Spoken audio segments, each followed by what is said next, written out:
For more on the conflict's impact on the region and the world, Joshua Cohen joins us right now, former project officer for USAID. Good to see you again. Good to see you again. Last time we talked was in sort of the post, if you will, of all the aid and all the assistance, and also a whole nother agreement that now we're going to revisit again, potentially in Minsk. Exactly. First of all, how confident are you that we're going to get something positive out of this? You know, I think it's 50-50. Certainly there are some positive indications that we're hearing. Ukrainian President Poroshenko, he actually had something posted on his website, presidential website, saying that he was optimistic that something could come out of this.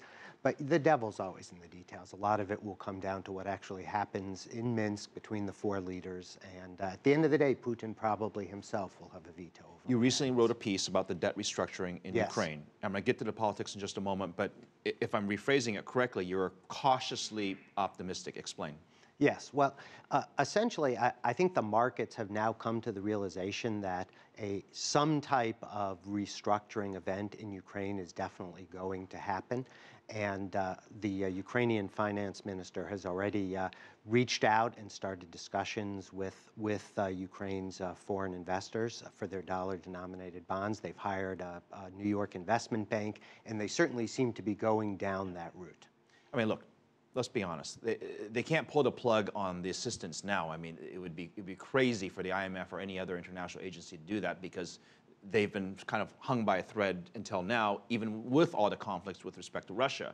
And a lot of this comes from the fact that because of Vladimir Putin and his suspected actions by the West, I think it's fair to call it that, this situation is not going to go away anytime soon unless the political situation is solved first, right? I absolutely agree. I mean, even if they agree on a debt restructuring and they buy a little bit of time for Ukraine, at the end of the day, 6 months, 12 months, 18 months later, given the sheer destruction and costs of the war, Ukraine will be right back in the same situation. Let's talk about the cost. Russia isn't exactly doing well, but let's focus on Ukraine. They're spending an awful lot of time, energy, political willpower, and international willpower just to focus on eastern Ukraine. How much is it really costing them? It's probably costing them, I've read, anywhere from $10 to $20 million a day, so which is going to be essentially comes out to several $billion a year. And if you figure they only have about $7.5 billion in foreign currency reserves, they're basically spending almost all of their reserves on financing the war. Give me some good news. The end game. Can Ukraine and Russia come to any agreement, or are we just, it's too premature to talk about that? I think they can come to an agreement, but it's unfortunately... Oh, by the way, they had an agreement before, just for the record. At the end of the day, a final agreement, they had a ceasefire. A final agreement, that's not just a ceasefire, I think it's possible, but I believe that it's going to have to be on Putin's terms. I think until the Russian president gets what he wants, whether we like that or not... What does he want?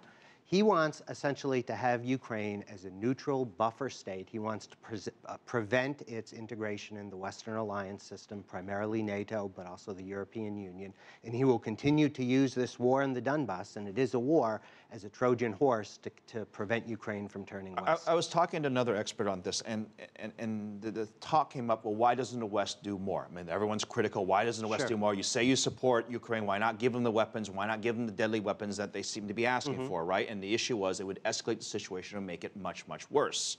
So I guess I want to ask you, do you agree that by helping Ukraine anymore in terms of giving them weapons would ultimately destabilize the situation more than it already is?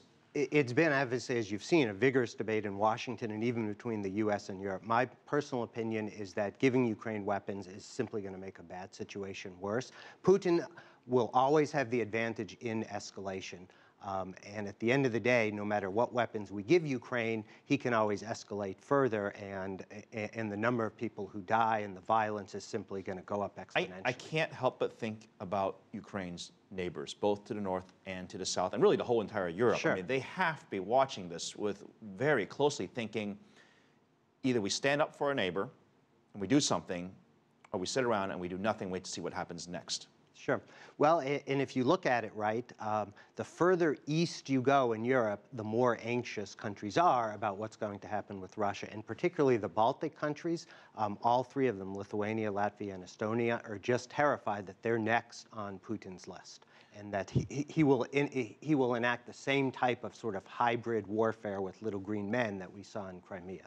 So they're very worried that the West isn't doing anything. Back to this big meeting. What would you like to see come out of it that you can say that's a positive outcome? Some kind of ceasefire that at least freezes the conflict in place, preferably with a very wide demilitarized zone between the forces. I've heard that potentially it could be 50 to 70 kilometers. Yes, that's not going to be a permanent solution, but at least it should be stronger than the previous ceasefire, which fell apart almost immediately. Yeah, that's it can only work if both sides actually execute and do it. Agreed. All right, Joshua Cohen, thank you very much. Good to see you here. Thank you. you. Hold on one second. Coming up on Global Business America.